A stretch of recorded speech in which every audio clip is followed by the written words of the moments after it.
This Family Life News podcast is made possible by the support of listeners like you.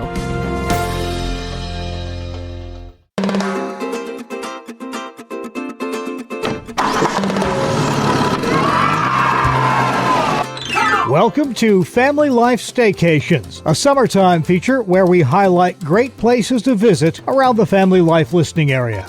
I'm Mark Webster, and this week we're off to Buffalo's Theodore Roosevelt Inaugural National Historic Site. Someone call my name. Whoa. Theodore Roosevelt at your service. TR is played by Robin Williams.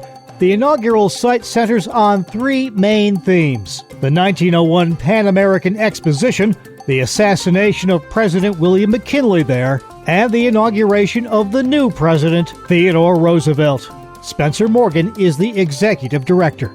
He is the youngest president ever inaugurated, and that inauguration took place here in Buffalo at 641 Delaware Avenue. After a grueling trip on train, TR arrives in Buffalo, and he is brought back to this house yet again, where his friend Ansley prepares a lunch. TR, of course, overwhelmed. He couldn't take lunch. He did drink his coffee. He famously drank gallons of coffee every day. That's one of the things that you'll notice here when you come on tour. You'll notice some scents of coffee throughout the dining area. The president is urged to take the oath of office.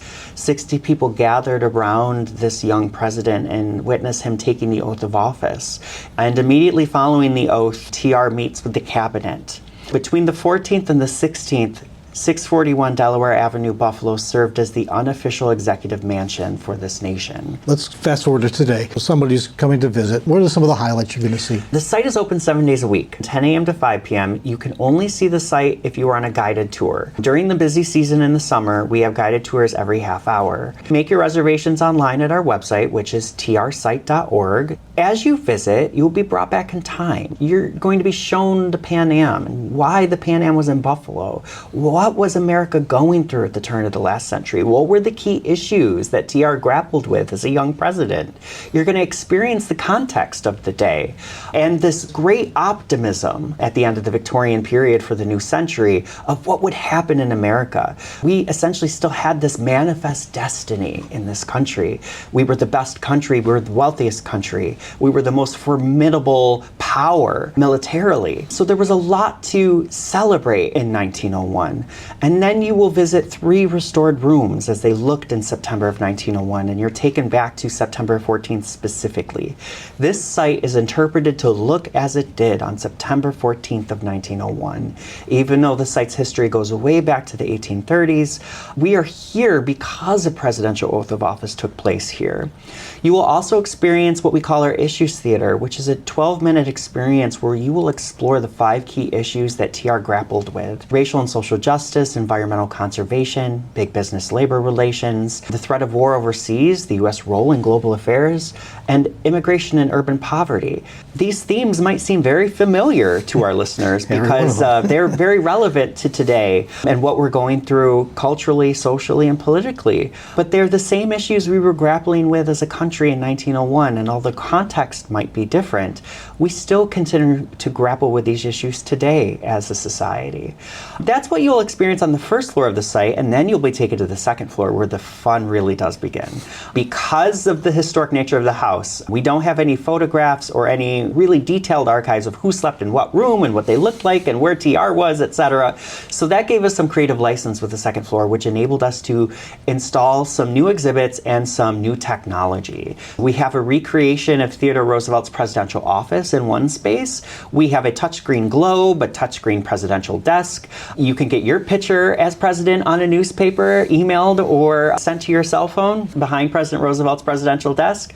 You'll experience some of the family artwork and some of the furnishings on the second floor. We have a couple exploration desks where you can connect with the Library of Congress and explore different themes, from everything from the history of the site to the history of the family to the history of the Roosevelts and TR's legacy. And you'll also experience Buffalo's first hologram. We're very proud to have the hologram of Theodore Roosevelt here under this roof, which is AI driven, but it's sourced using primary sources from Theodore Roosevelt's time. His knowledge base ends the day TR died, January 6, 1919. So while he's not familiar with the Buffalo Bills or with Mount Rushmore, for example, we can introduce these themes to our avatar of Theodore Roosevelt and talk to him a little bit more about current events. One thing that's been interesting to me, especially from a technology standpoint, is accessible. It's multilingual, it's closed caption. Anyone can have access to this technology and explore these themes and this legacy of leadership. I've noticed that it's multi-generational too. While the technology, of course, we think younger generations are going to latch on and experience, they do, and they explore and experiment with it. It is our senior visitors and our older groups that come in to see the site that are really connecting with the new technology and are learning about Roosevelt in a different way. So we're all students of all ages here. We do have a special exhibit in our gallery space that will be on exhibit from August 1st through the first weekend in October called the 12 Days of Buffalo, which explore the days between September 5th and September 16th of 1901 in detail of what happened, who was in the room, etc., what the medical care was of Mckinley. And I think it's important, the preservation piece. This is the first building in Erie County that was added to the National Register of Historic Places after a successful advocacy campaign on behalf of the Western New York. We are the only national park site in the entire region. And we are one of the most unique national park sites in that we are operated completely by a 501c3 nonprofit. We raise more than 2/3 of our own operating dollars locally. We're one of the only national park sites that's allowed to be open during government shutdowns because we have to earn our own revenue, and we are open at full capacity to do that. We are one of the only national park sites in the entire country that's not staffed by federal employees or any National Park Service rangers, and we're the only historic site that owns its own historic collection. The people of Western New York own our historic collection, which is formidable. We have over a 10,000 piece historic collection, including 2-dimensional and 3-dimensional objects that are connected to TR, Mckinley, and their legacies and the events around 1901. So it is a significant site, and that's what you can experience here. As you enter, you'll enter through the carriage house. That is not a mistake. Our carriage house is our visitor center. It is a recreation of the carriage house that once stood on site, and it was rebuilt in 2008, where you will enter and see our bookstore. So even if you're looking for a good gift for somebody, you can find that here as well. We have a number of commemorative events coming up. We will have a public commemoration at the McKinley Memorial on September 14th, 2026, commemorating the anniversary of his death and the day that TR became president. We will have a number of wreath placements and historic marker unveilings throughout the community, and those locally may have also noticed some new banners that have been popping up throughout the city denoting the Pan American Heritage area to really denote the areas that speak to this national and local history of the Pan Am. And of course, you can't miss us on Delaware Avenue. We have a giant 45-star flag hanging from the colonnade. That was the flag that was hanging on the site on September 14th, 1901 when TR became president. Later August, you will find it completely covered in black mourning cloth to emulate what it looked like on September 14th, 1901. As we get closer and we prepare for the anniversary that will take place on September 14th. What's the most common reaction you get from people who come visit and go through? What do they take away? Shock. People visit this site and I don't think they know what to expect, because here we have a historic house, and whether you have a love of architecture, a Victoriana, or what have you, you come to experience a national site, a historic house where a national event took place.